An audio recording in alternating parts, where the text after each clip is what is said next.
विरोधी दल की भूमिका आज की सुप्रीम कोर्ट की जजमेंट के बाद भी स्पष्ट हुई।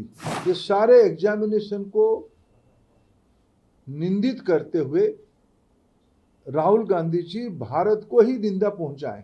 देश में लगातार चुनाव पराजय को स्वीकार नहीं करने के कारण अनर्की, सिविल अनरेस्ट उनकी रणनीति की हिस्सा बनी हुई है। देश में एक सिविल अनरेस्ट हो, ये उसके आपने षड्यंत्र किया, देश आपको माफ नहीं करेगा। सुप्रीम कोर्ट द्वारा नीट यूजी के पेपर को फिर से न कराने के फैसले के बाद केंद्रीय शिक्षा मंत्री ने प्रेस वार्ता कर राहुल गांधी पर हमला किया। उन्होंने कांग्रेस सांसद और नेता प्रतिपक्ष राहुल गांधी को देश में अराजकता फैलाने के लिए माफी मांगने की बात कही। उन्होंने देश में अराजकता का माहौल पैदा किया है, इसलिए उन्हें देश से माफी मांगनी चाहिए। वहीं केंद्रीय मंत्री धर्मेंद्र प्रधान ने आगे क्या कुछ कहा, देखिए वीडियो। नीट की मामला जब सामने आई है, विरोधी दल की भूमिका आज की सुप्रीम कोर्ट की जजमेंट के बाद भी स्पष्ट हुई।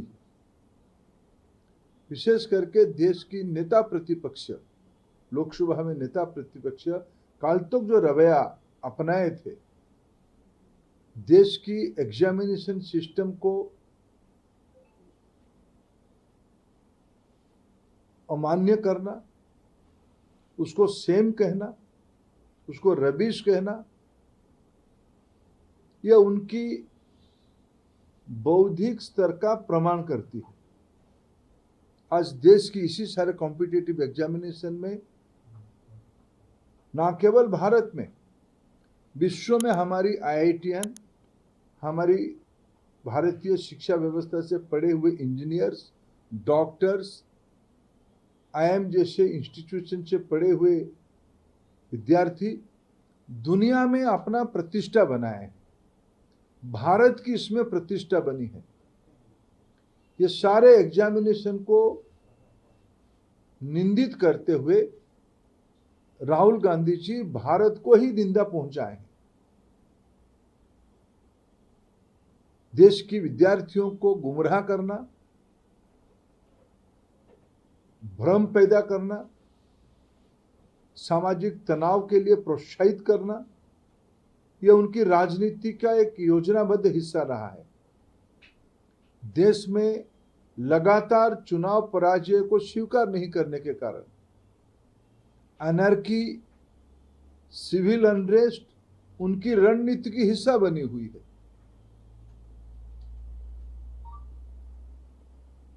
मैं उनको अपील करता हूं, पिछले दिनों में देश के अंदर और समूचा विपक्ष की जो लोग, जिन लोगों ने इस गैर जिम्मेवाराना कामों में लगे थे, इन सबको मैं अपील करना चाहता हूं, कम से कम देश की नौजवानों को, देश की विद्यार्थियों को, उनकी अभिभावकों को वो माफी मांगना चाहिए।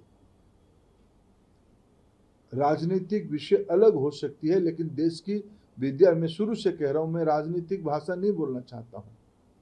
मैं कल लोकसभा में जिस प्रकार की कुतर्क दिया गया, भारत की शिक्षा प्रणाली को निंदित करने का अपचेष्टा किया गया, आज मैं अत्यंत दुख के साथ मर्यादा में रहते हुए अपील करना चाहता हूं कि आपने देश को ठेस पहुंचाया है। देश में अनर्की खड़ा करना चाहे, देश में एक सिविल अनरेस्ट हो, ये उसके आपने षड्यंत्र किया, देश आपको माफ नहीं करेगा। राजनीतिक प्रतिद्वंदिता अलग हो सकती है, राजनीतिक वाद विवाद अलग हो सकती है, लेकिन देश के विद्यार्थी बच्चे सभी के हैं, ये कोई पार्टी के नहीं होते हैं। उनकी खुशी, उनकी नाराजगी हम सभी के हैं। इसलिए मैं पिछले लगभग 2 महीने से सारा विषय को बड़े बारीकी से सरकार की ओर से हम देख रहे थे और संभाल भी रहे थे। हम भी कोशिश कर रहे थे कि कोई किसी भी प्रकार की हमारी वाणी के कारण किसी को आहत ना पहुंचे। लेकिन मित्रों, मैं आज फिर सुप्रीम कोर्ट की इस ऐतिहासिक जजमेंट के बाद फिर कहूंगा, सत्यमेव जयते, सच कभी छुप नहीं सकता है। कुछ विषय मैंने कल पार्लियामेंट में कहा भी है। देश की शिक्षा व्यवस्था को सुधारने के लिए, विशेष करके नौजवानों की हितों को सुरक्षित करने के लिए किसी ने क्या किया है, यह ऑन रिकॉर्ड है। हमने तो अपना हिसाब दिया कि हमने पब्लिक एग्जामिनेशन को शुचिता के साथ जोड़ने के लिए कानून भी लाया। जिन लोगों ने 2010 में कानून ला के वापस कर लिए, उनको ही उत्तर देना पड़ेगा किसकी दबाव में आपने कानून ला के आप उसको वापस किए थे।